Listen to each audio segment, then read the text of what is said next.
Hey, thanks for listening again to the Minuteman Initiative. Today might be one of the most important topics we've gotten into ever on the podcast. I need to kind of set this up a little bit. So I just got done with a 4-day course learning all about the details and the reality surrounding human trafficking, child exploitation, child predators, and other sexual crimes that are taking place in our country. Went into it knowing quite a bit, came out of it knowing that I didn't know that much. Was blown away by the course. First realization after I got done, I talked to Steven and said, hey, this is something we got to talk about. We've got to get this out to people. We talk often about the modern Minuteman and how he can help his community. Well, this is a way, and this is an area that we need to be helping our communities. It's very real. It's in every one of our communities, and it is a real threat that exists that needs to be fought. It's an actual battlefront that we face now. We talk a lot about how to prepare for later, how to be ready, how to train, be prepared for this and that. But this is an evil that exists currently right now here that we need to be fighting.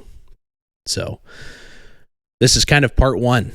We're going to try to put together a multi-part series on this. I've got some other guests that we're going to try to bring on so we can talk about this. But this is a very real threat that we need to be aware of. We need to look it right in the face, and we need to understand what it is so we can better combat it. Today, I'm going to be bringing on Brad Dennis of Called to Rescue Ministries and founder of the Shepherds. They are an organization of people that go out and help law enforcement track these people down and also, more importantly, save people that have been sucked into human sex trafficking, human labor trafficking, and those that have been exploited online, so on and so forth. So by nature, this is not an easy topic to go over, but it's one that we all need to be aware of, and we need to take the time to be educated on it. This is just an introduction. We don't have the time, unfortunately, to get into too much. Brad's a very busy man, and he was up here for a short period of time, and he's on to fight this evil some more. But he's very experienced and educated on this topic, as he's done it for several years of his life after his career in Navy intelligence in the military. So we're very thankful to have him on. I encourage all of you to follow up on the links that we're going to have in the description. And I also encourage all of you to stick it out and hang in there for future episodes, because this is a very real threat that we need to face, endure, and combat as soon as possible. This is probably not a topic to listen to with your kids, if you're one of those people that does listen to the podcast with the kiddos, but nevertheless, it is very important, and we need to be aware of it. So without further ado, we're going to get into the episode. Again, I want to say thank you to Brad Dennis for being able to come on and spend the time with us. And yeah, I hope you listen, enjoy, and get a lot of good info out of the episode.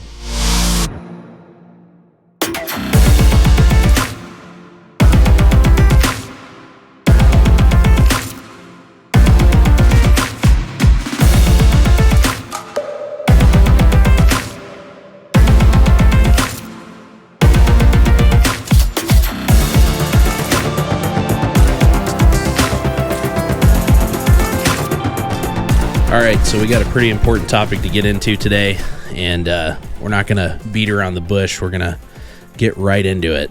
So first off, I want to introduce Brad Dennis. Brad, thanks for coming on the podcast. I appreciate it. Thank you. Yeah, so we just got done with a, 4-day class that you just taught? Yep. 4-day. It was good. Just Yeah. need to spend more time outdoors doing stuff. Yeah. PowerPoint, man. PowerPoint killed you. Come to Alaska and you spend all your time in a classroom. Push. Yeah. Yeah. But man, it was a pretty grueling but eye-opening class. glad I got an opportunity to take it, because it's an area that, it's a topic I've known about for a while, but not at that extent. Sure. And it was definitely eye-opening.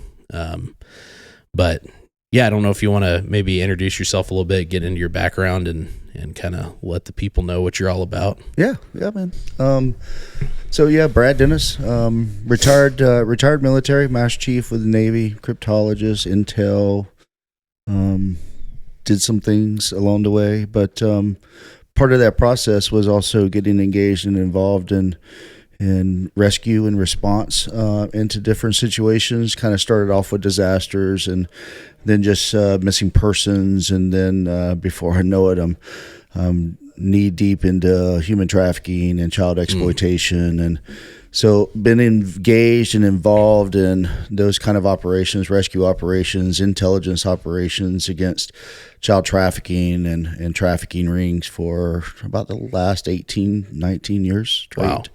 Ever since I retired, really. So, I mean, it's a load, right? I mean, it's a heavy topic. It's a heavy subject. It's a topic that a lot of people are talking about today, which is good. We need the awareness out there, but we also need the education. Yeah. Right. The right education. Get people to really understand what it really looks like. It's not what it looks like in Hollywood or on TV. Right. You need to be able to understand that it's happening right in your own neighborhood. And a lot of people are just not seeing it because they don't know what it truly looks like. Yeah. Yeah, I think that was the most eye-opening part for me, was that I went into the class like, yeah, it's a problem, we got to do something about it. I kind of had that mentality, and then came out of it like, no, this is a huge battlefront. This is something that everybody should be engaged with in every community. And right. I feel like the involvement, there's a lot of levels to it, but it doesn't take a lot. You can take a few chunks out of it and help. But you got to know, you got to understand it. And like you said, you got to know your enemy. You got to know what you're looking at. Yep. I think a lot of it too, like, things you pointed out to me were, it's like, oh, that's what that is, So, do you want to, you got a lot of people, on your podcast that are listening that, they're building small response teams that are capable of responding to different situations, right? To me, this is one of those situations that needs to be on their forefront. Yeah. They need to be responding on a regular basis. But more importantly, what better way? I mean, I was listening to one of your podcasts, so Sweet. I'm stealing some information from you, but it was about training, right? Training your teams and putting them into realistic situations. There's nothing more realistic than this. Yeah. And it doesn't have to be at that higher level, that tactical stuff, right. because that is a avenue that law enforcement rests in, and they have to go do that job. But our intelligence collection and our ability to mobilize a team quickly to get the word spread out there and to get eyes on a potential target can literally lead law enforcement right to the doorstep of some of these things that are happening. Yeah. Yeah, and I think that relationship, that kind of partnership, if you will, with our local law enforcement is such a great thing. It takes time to build and stuff, but just simply being willing to help, I think would be, step one, and getting engaged and simple things. No, like you said in your class, we're not going to be kicking doors down. And I think that's an important distinction to make, because we don't, there's a level to it. But as much as some people would probably want to do that. Yeah, I was going to say, we can all be very real. That's exactly what we would like to go do, especially in some of these situations. But, we also have to think about, these women and children. And absolutely. We can cause a lot more harm by going in and taking matters into our own hands versus really working with the relationships that we need to grow and foster within our local communities, state resources, whatever, and show them that our skill sets can be value added to them. We can be force multipliers for their efforts. Their resources are going further and further and further down the hill, right? And if we can get out there and become that force multiplier for you, and we can know what our lane is, then we can be something pretty specific for you. And it's only growing our own skill sets, right? It's keeping them fresh. Yeah, that's spot on. Well, do you want to get into missing persons a little bit and start talking about the reality of it? Yeah, well, the reality, man, the reality sucks, right? Yeah. I mean, it's this is our kids, this is our women. I don't think a lot of people really understand just how vast the issue and the problem is. Yeah.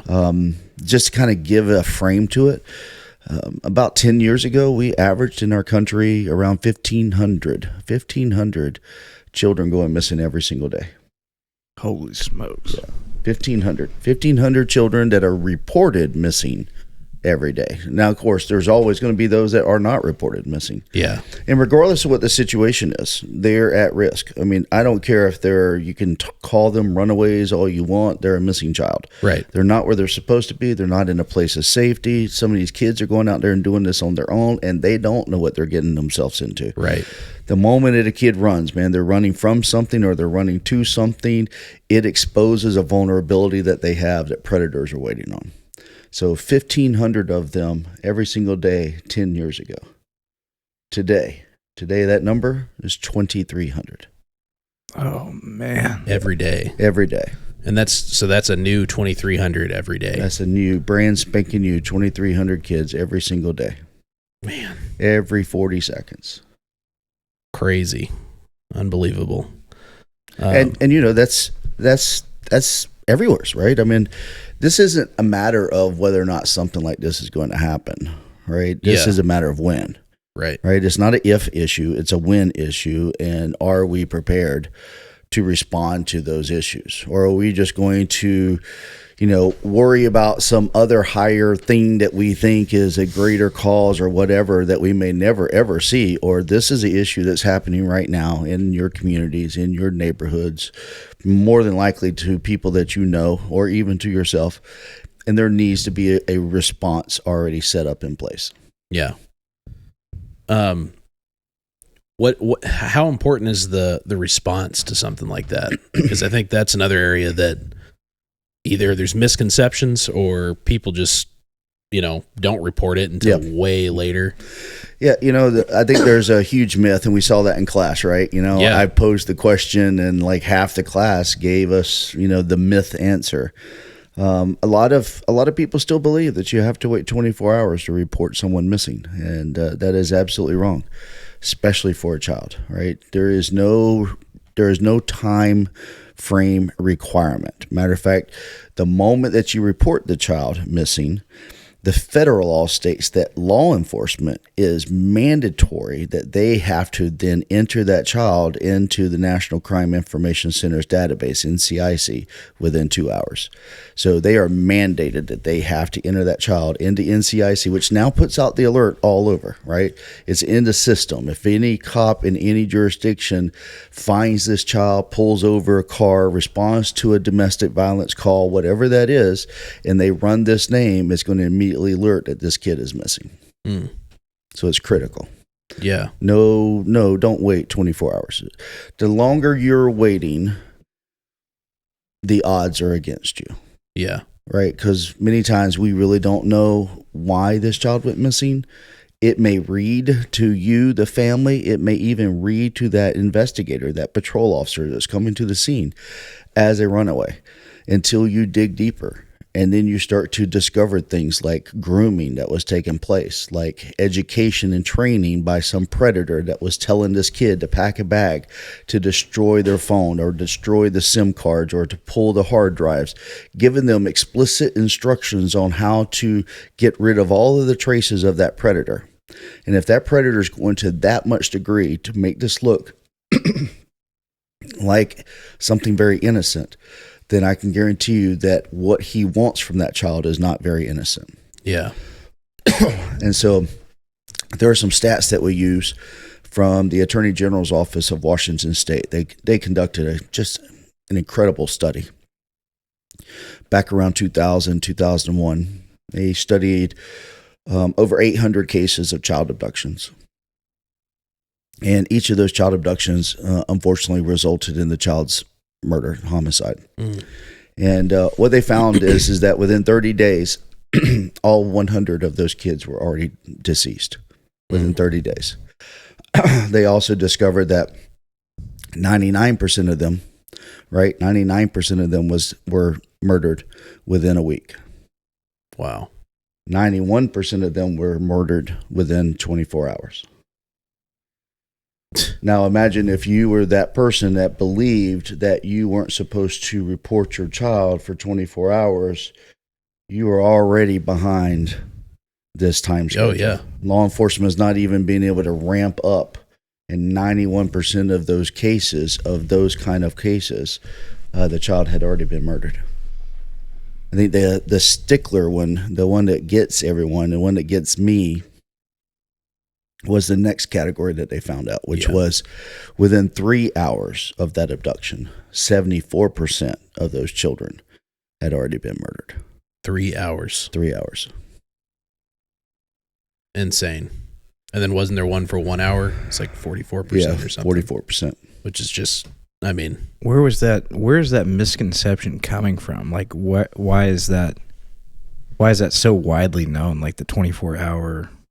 Yeah, I think I think it got generated in the media, movies and TV shows and all of that stuff, which, unfortunately they do portray some really negative things for hype and hysteria or what have you, but it is pretty widespread. I mean, I go around the country teaching stuff and helping teams, get organized to do this work, and pretty much every time that I go and ask that question, at least half of the crew in there is saying, yeah, you got to wait 24 hours. It's like, I'm with you. Where did that come from?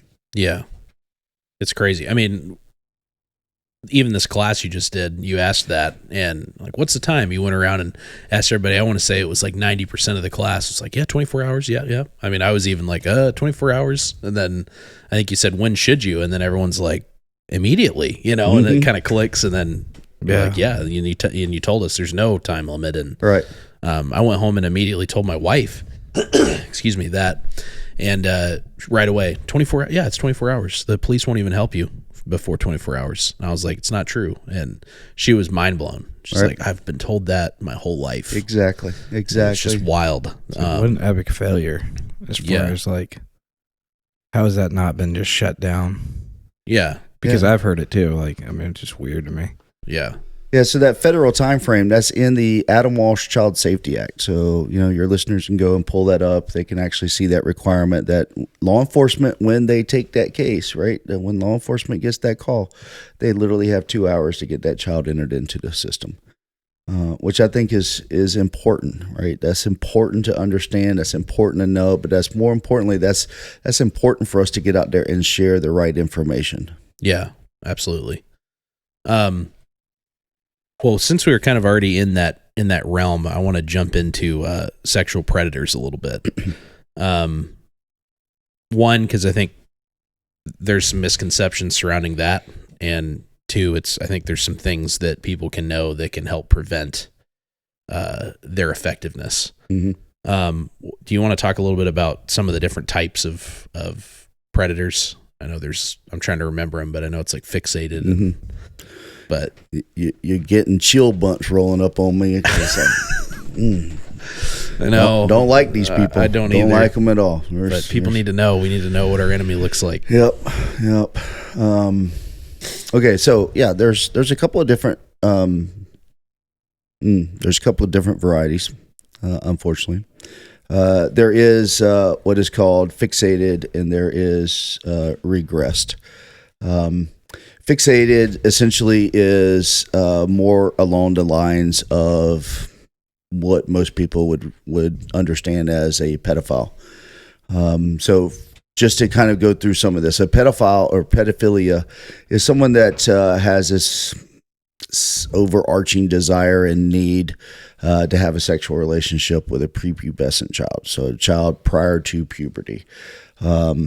That's where all of their sexual desire comes from, and their sexual drive goes to, is to them.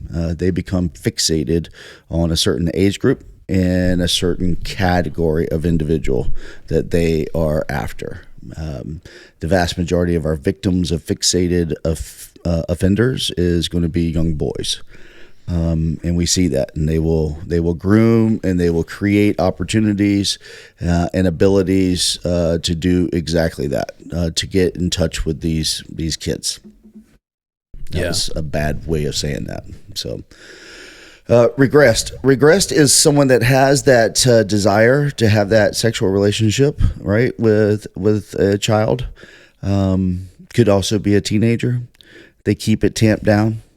Regressed, right? They keep it tamped down, but when the opportunity presents itself, or there's some significant event that happens in their life that triggers that sexual desire, then they will act upon it. So more opportunistic, kind of. Exactly, more opportunistic. Here's the opportunity. Everything has laid itself up, for the individual in their psyche, and they go after the victim. Most of their victims are going to be our young girls. 11 to 15 years of age, female is our most targeted and most exploited child that we have. 11 to 15-year-old female, 6 to 9-year-old boys. So you got a lot of different philias that exist out there. So you have the pedophilia or pedophile, like I said, prepubescent child. You have the hebephile. A hebephile is someone that is specifically sexually wanting to go after a child of that's going through puberty. So that child that is right in that stage of entering into puberty, the hebephile wants to go after them. The ephebophile is someone that has just gone through puberty. So now you're looking at that 15, 16, 17, 18 years of age, and they become fixated on that age group. So there's a lot of different categories of all of this. It's real.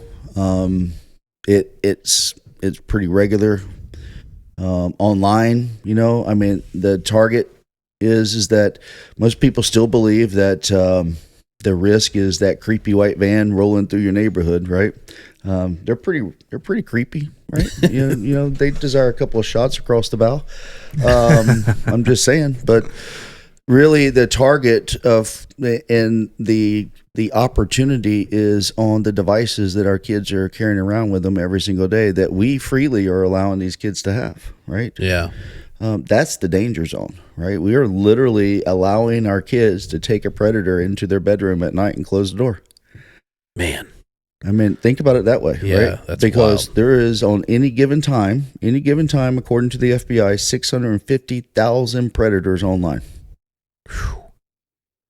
Just whenever you hop on there. Whenever you hop on, 650,000 predators. And a lot of these they're bold. Like it's. Yeah. I mean, one of the things you brought up in the class was the associations and organizations that are out in the open, like Boy Men Love. Yeah. NAMBLA. Yep. Yeah. Yep. It's like, what in the world? They wear jewelry. Yep. It's loud and proud. Yeah. Which is just wild. Shouldn't be allowed. And I think a lot of that comes from our failing culture and our failing morality as a society. Absolutely. 100%. And it's become norm. And so the moment that we begin to normalize all of this behavior, this is exactly what we get. Do you see in the future at some point, you're already hearing it with like minor attracted persons and stuff like that this is going to become could become an accepted sexuality at some point? Man, we live in a woke society. And so now they're trying to normalize the behavior even more, get rid of the old stereotypes of some of this stuff, the old language that kind of made it look sinister, like pedophile. And they're trying to get rid of all of that stuff by doing something like minor attracted individual. What is that? You're a pedophile. You are a creep. You need to go to jail. Yeah. Go away. I need to introduce you to my God, Jesus, as he stands there. Yep. Absolutely. So one big question I had about this was what kind of I guess victims are these predators looking for, and what is that grooming process? Everyone hears grooming, and a lot of people don't know what it is. You want to explain that? Yeah, everyone has some level of vulnerability in them. So they're looking for kids, young women, young men that have some form of vulnerability. Many times that vulnerability introduces itself through a dysfunctional family life, right? They have a broken family. Maybe there's substance abuse inside that family. There's already physical abuse or sexual abuse happening inside that family. Maybe these individuals themselves have some form of addiction that creates a need, right? So as a predator, if you're out on the road, you're looking for the low-hanging fruit, right? The ones that is not going to be hard targets. So the soft targets are going to be those that have these needs, and those needs are pretty apparent. I have a drug addiction. I have alcohol addiction. I've been abused in home, so I need love, attention, and affection. All of those things, whatever that need is, that's what they're going after. Once they get it, right? So I have to target the person that I'm after. Then I have to lure them in. Many times that lure is just meeting that need right from the jump. I give you that love. I give you that attention. I give you that affection. Or you needed security and safety. I give you a couch to sleep on, a place to come into. I take care of you. I meet your basic needs, right? As I begin to meet your basic needs, I now have you in. Now I have to switch the script and show you that me meeting the needs, as long as you were meeting my needs, you get to continue to have your needs, right? That's really what this whole grooming process is. Predators today, they will select a child based upon those needs, right? So once they have that selection done, then their whole job is to start to fill that need so that that child comes to them for those needs. Again, that could be as simple as this individual is spending all the time with me, mom and dad are not. So this individual loves me, mom and dad do not. This individual loves me unlike what my boyfriend does, or my girlfriend does, right? And so this individual is meeting that need. And the moment that they begin to meet that need, then the predator is going to isolate them. The moment that they can isolate them, they're creating opportunities to be alone with this child. I want to take your son camping with me. I want to go out and show him what hunting is like. I mean, I'm not saying all those things are negative, but given who the individual is and what you know about the individual could be red flags for you. Right. Right. I mean, let's just be real. So you really need to take a hard look at who is this individual that's now wanting to spend all of this quality time that is my quality time with my child, wanting to spend that time. What is it that I believe is their real motivations, right? Are they going out and really teaching my child some real skills and spending real quality time with them? Or are they looking for an opportunity to isolate them away from me so that they can do something that's nefarious? Once they have done that thing nefarious with them, then comes the threats, then comes more of the force, then comes the things to keep this child silent until they can continue to do more things. Should you be just looking out for random people, or do family members qualify as well? Yeah. The vast majority of these things that are taking place in our society is within people that the child knows. Absolutely. It could be family members. It could be acquaintances of the parents. It's people, for the most part, that this child already knows and has a relationship with. So basically their goal is to replace those vital, important relationships in that child's life, whether that's with the parents or a close friend or whatever. They're trying to become that, and that kind of that one way. Like I if you have anything you need, you're coming to me. Like they're becoming that for that child. They want to be all of that for that child. And while they're doing that, they're trying to slowly chink away at the armor and the wall that we as parents are constantly trying to build up around our kids, right? We do that with our own level of training and education and safety and security and protection. We're literally trying to build a wall around our children so that we can slowly educate them before it's time to release them on their own. These guys, they're going to come in and slowly try to deteriorate that wall right out from up underneath you, right? They're going to use little things in your relationship, with your child against you. They're going to slowly, once again, tear that down. They're going to slowly introduce like pornography and touching and things like that. All of the things that you've tried to keep away from your child, they're going to slowly start introducing that, and once again, trying to normalize that. Oh man. What are some simple ways that you can? See, we're going to need to go to the range when we're all done with this, man. right? I mean, come on, let's do it. We need to go hit some targets or something. All right. What are some simple ways parents can be kind of on the defensive, a more educated defensive, ways they can prevent this from happening? Yeah, I mean, listen, first and foremost, we could come through an entire laundry list of things that parents can do. Right. But, I think the very first thing that parents need to do is they need to understand that there is other people out there just as interested in their child as they are. And they need to become the most important part of your child's life, period. You've got to be available. You've got to be present with your child. We can go through all of the other things. Yeah. Security software on your cell phones and on your laptops, monitoring software to know what's really going on. All of that kind of stuff is available out there. Absolutely. But first and foremost, these kids got to know that I am available for them, and I am their first choice, not anyone else. I am your first choice. Not that I'm trying to be your best friend. I still have to be your dad. Right. I'm still going to be your parent. But as a parent, I want to know that I am your first choice to share anything with.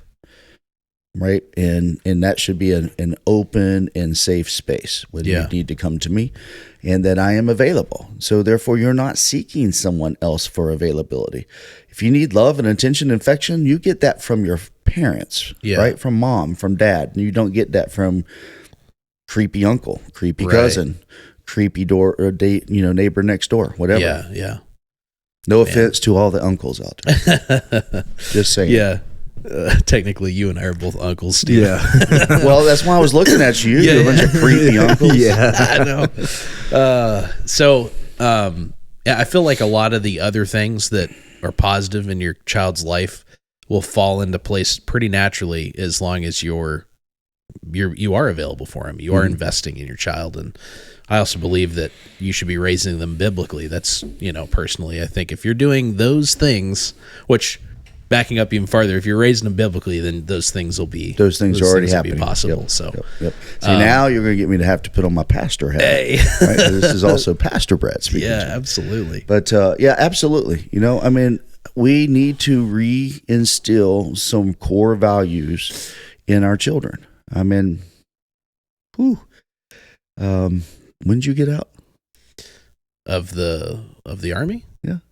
Oh man. 2013 for you. Oh yeah, very beginning of 2013. Yeah, 2014 for me. 2014. Okay, so 2003. So I'm the old fart in the room. But I would be really afraid to see what today's Army would look like. With some of the things that we see that are being pumped into our youth today. Yeah. Right. And what people are trying to normalize in our world today. And we are getting rid of so much morality. We're getting rid of a real code of honor. I honestly believe, my children were raised with core values.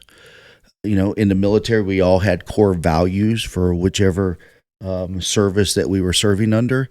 I took those things very serious and instilled core values in my children so that they would understand that, key words that they could actually repeat and recite to you, because these were the core values that this family was going to be set upon, right?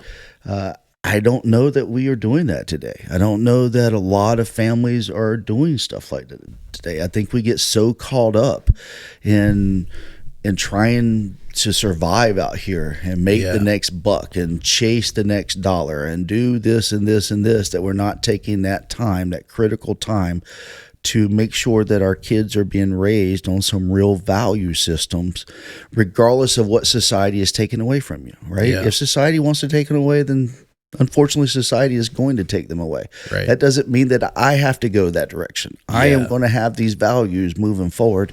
And I just see that we're not really doing that with a lot of our kids today, which is a reason why so many of them are meeting this 2,300 number. Yeah. Man. Yeah, we're not supposed to be of the world. So, yep, definitely. Well, while we still have you, if you get the time, I would love to hear specifics on kind of shifting gears a little bit, because they are separate, even though people might not realize they are, but getting into human trafficking. This was probably the most informative part for me, because there was so much when I took the class, because there was so much in this that I just wasn't even aware of. But yeah, do you want to start shifting gears into human trafficking, talking statistics and the reality of that? Yeah, I mean, the reality is real, right? It's not what you see on TV, first and foremost. You need to understand that. We'll just kind of stick with sex trafficking. Sex trafficking comes in a lot of different forms and fashions, and it's not just what you may see out on the streets, which we call the tracks or the blades. It's not just what you see out there. It's also not just what you see on some of the web pages that exist and the escort advertisements that exist. It's also your little street thugs and your gangs that are running dope in your community. They are also forcing their young kids into prostitution.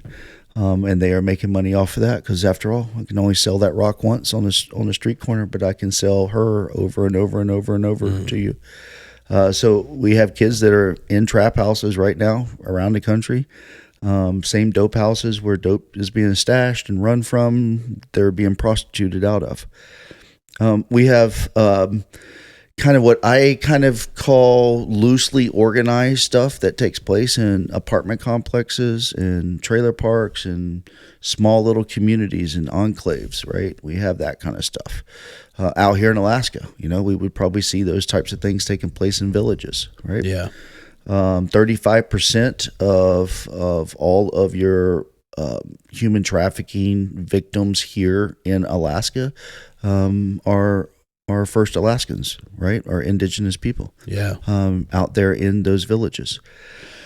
So it becomes real, right? It becomes real. But I think the one that shocks the most people is how many times this is done right within the family, right? It's mom and dad and uncle and aunt and sisters. I've had sisters prostituting younger sisters.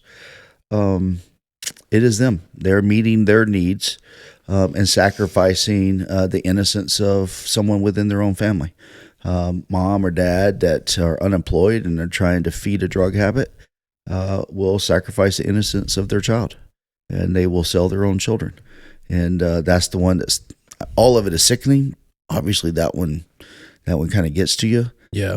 But that's also one of the hardest ones to find, because that's being done in a very closed environment, a very closed circuit. Sometimes it's done within the family structure itself. Other times it's done within that little village, whatever that village looks like for you, which could be, once again, a trailer park, an apartment complex, or a true village. But yeah, that's the reality of it, right? The National Center for Missing and Exploited Children states that about 1 in 6, 1 in 7 kids that go missing, that run away from home within 48 hours are going to be, there's going to be an allure, an approach by a predator out on the streets to lure them into the sex trafficking business. You said within 24 hours? 48 hours. Or 48 hours. Yep. That's Here crazy. in Alaska, since, I know your listenership is across the country, but here in Alaska, since we're sitting here, that's 1 in 4. 1 in 4. That's insane. So yeah, when the kids are out there on the streets, when they go missing, right, this should be an urgent call. We got to stop labeling them one way or the other. They're missing. Yeah. And we need to go find them before something like this happens to them, because the aftermaths of this is incredible. I have found, obviously, murdered children, bodies disposed of, bodies mutilated. I have pulled kids had to take kids directly to hospitals from just incredible, horrific injuries, not only at the hands of their traffickers, but also at the hands of their customers, right? Customers. Yeah. If we have men listening to this, right, I will make you own it. If we have men listening to this, you cannot be anti-human trafficking and pro-pornography. You just can't, because those things go hand in hand. You don't know who that person is that you're watching. Yeah. That's somebody's daughter. Just look at it that way. That's somebody's daughter. Could be your daughter. Right? Could be your daughter. Yeah. You do not know the exploitation that's going on. I think it was really interesting in our class, right? I showed a video, right, of some prostituted individuals on the street, right?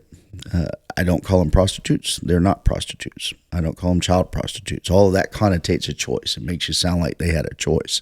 They're prostituted. That choice was taken away from them.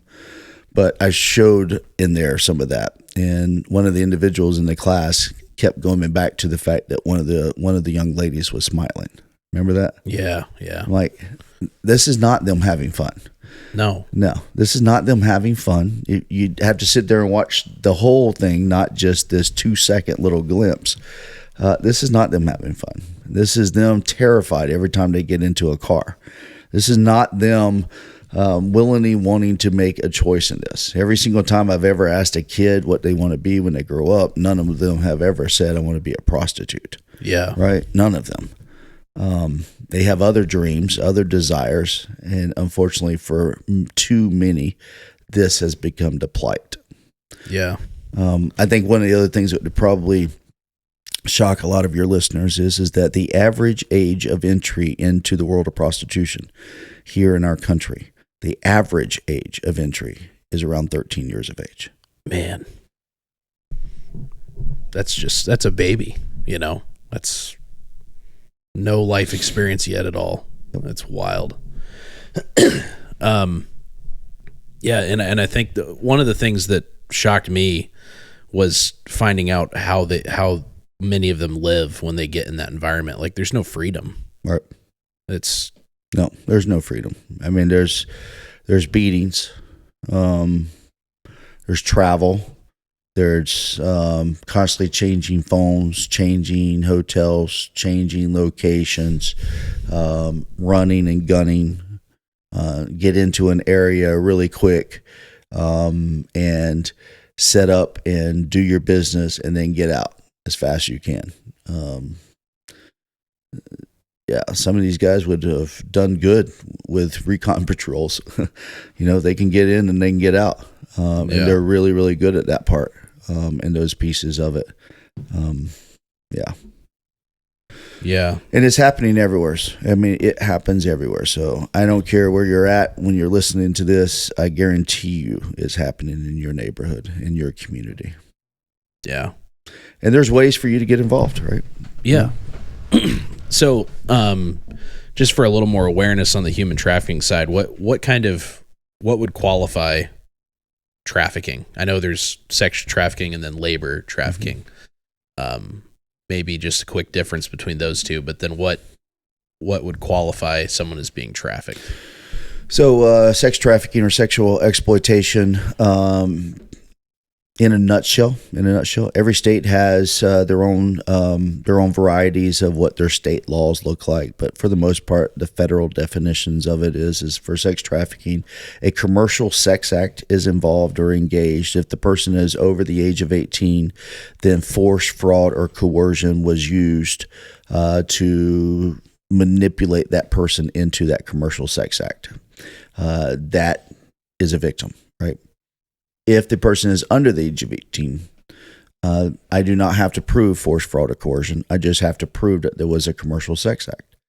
What that simply means is that something of value was traded for that individual to perform that sexual activity.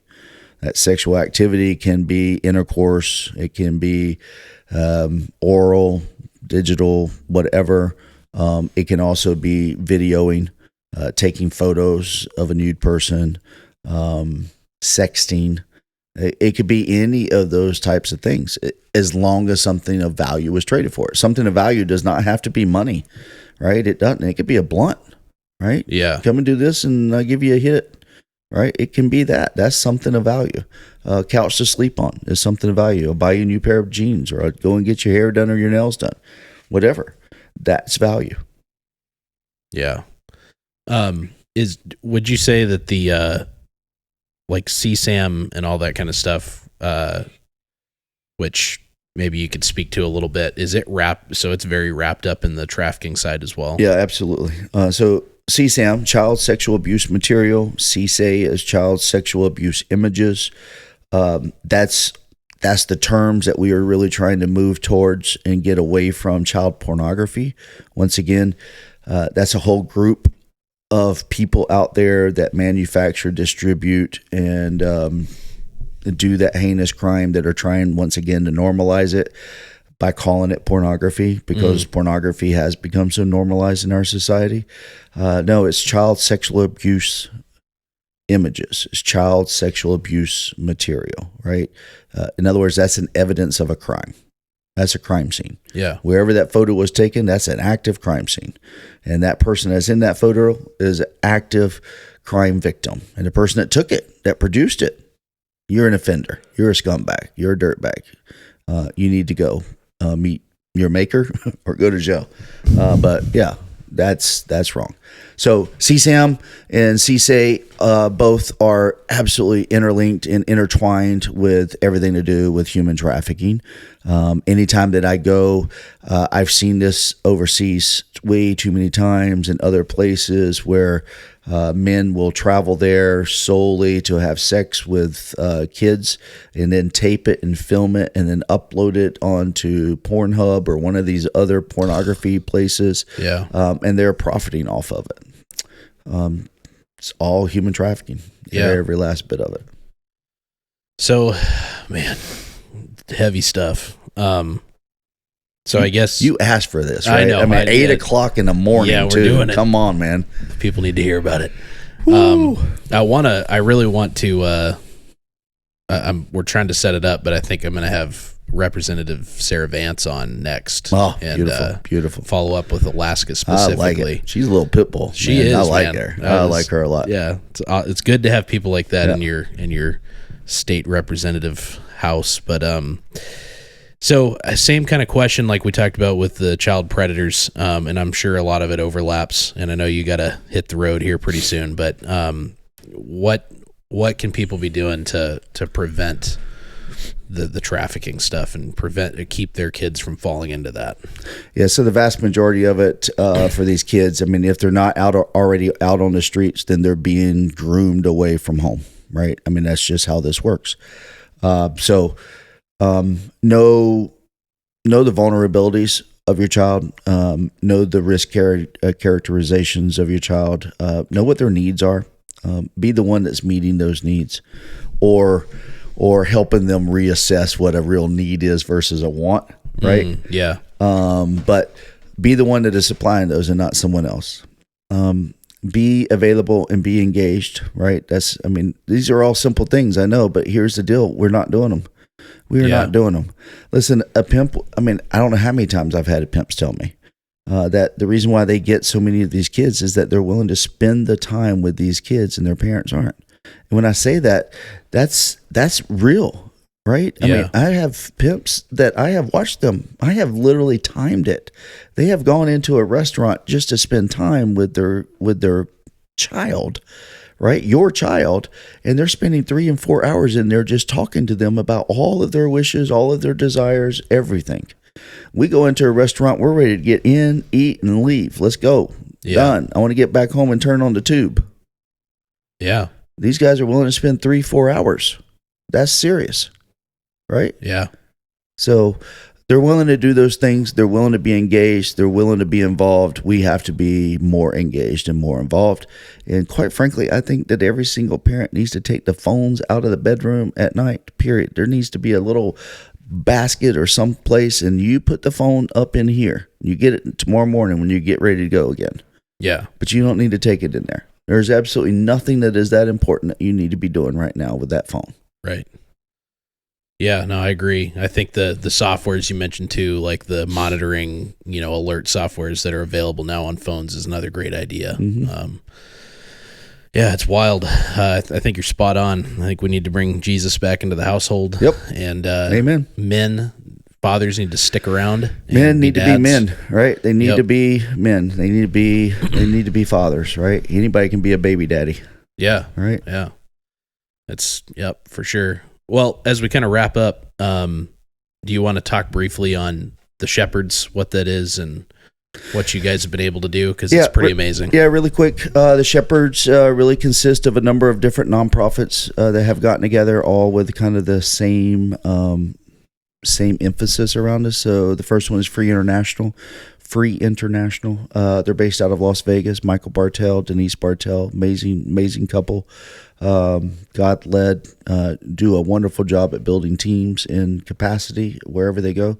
We put on huge events. We call them the Big Search, where we come in for about 10 days. We work with law enforcement. We bring in our operations teams and intel teams, and we just work all of those missing child cases.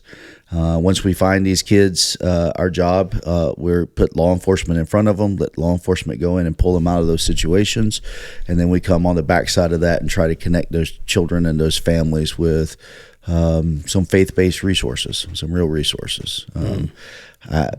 Just me personally, I have yet to find a real government program that's going to help any of these kids. But if we can find real, true faith-based programs that are doing it for the right reasons, right, that's where you're going to get real healing. Introducing these kids to the love of Jesus, not some pimp. But the other one is Called to Rescue Ministries. That's mine and my wife's. So a little veteran-run nonprofit ministry. We're based out of Florida.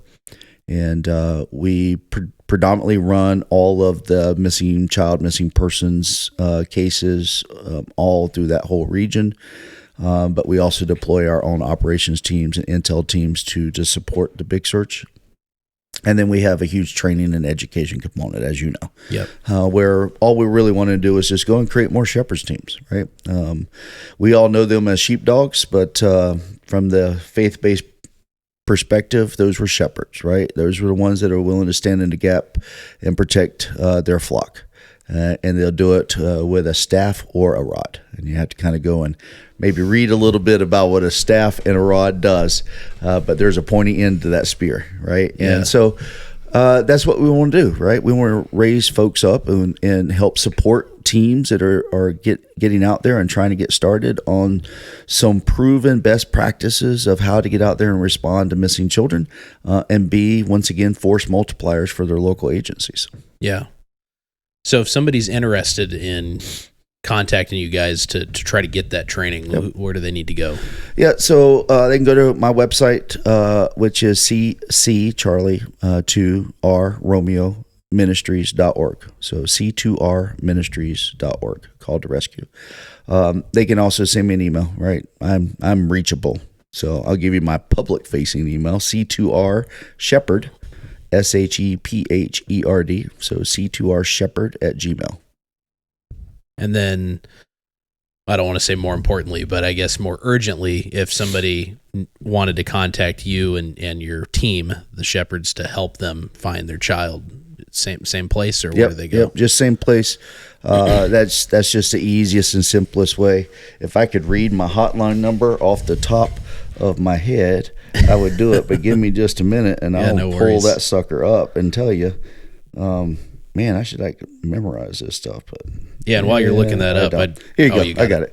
So our hotline number is 929-346-3663. So 929-346-3663. So if you have someone that you know that is missing or in danger or at risk, give us a call. We take these calls 24/7. Last night at I think 2:00 in the morning, we were taking in a case. Really? Man, never stops, does it? Never, ever stops. Well, I'm very thankful that you're doing it. And I can tell just by getting to know you for a short period of time that God's with you and he's blessing you and what you're doing and all your team members. You've got some awesome team members that you got to bring with you they're all just fantastic people. I love that it is God's at the center of it. Yep. And that's something that right away when I came to the class, we opened in prayer, and I was like, this is the real deal. This is legit. It's the way it's supposed to be. Yeah. And you need it. I don't know how you could be involved in this stuff without it. I just really don't. It's so dark and evil. Right. So yeah, I'm going to ask that everybody pray for Brad and his team, because it's some grueling stuff. And we're going to look into seeing what we can do here in our local community to get involved, because I don't know how you can go through that and not get involved. I mean, the whole time I'm sitting there, wheels turning. How do I get my guys involved in this? There you go. It's just, there's no other option. So, yeah, please pray for Brad and the shepherds and the ministries that are involved in this. Brad, I want to thank you wholeheartedly for coming on and spending your very valuable time with us. I appreciate you guys very much. Thank y'all. Thank y'all for having me. This is Yeah. awesome. Yeah, thank you. And if you haven't been by here, man, you need to come into their shop. Get you some goodies, man. Yeah. I may come back over here later today. Yeah, man. We'd love to have you. Well, thanks again, brother. Appreciate it. All right. Thanks, guys.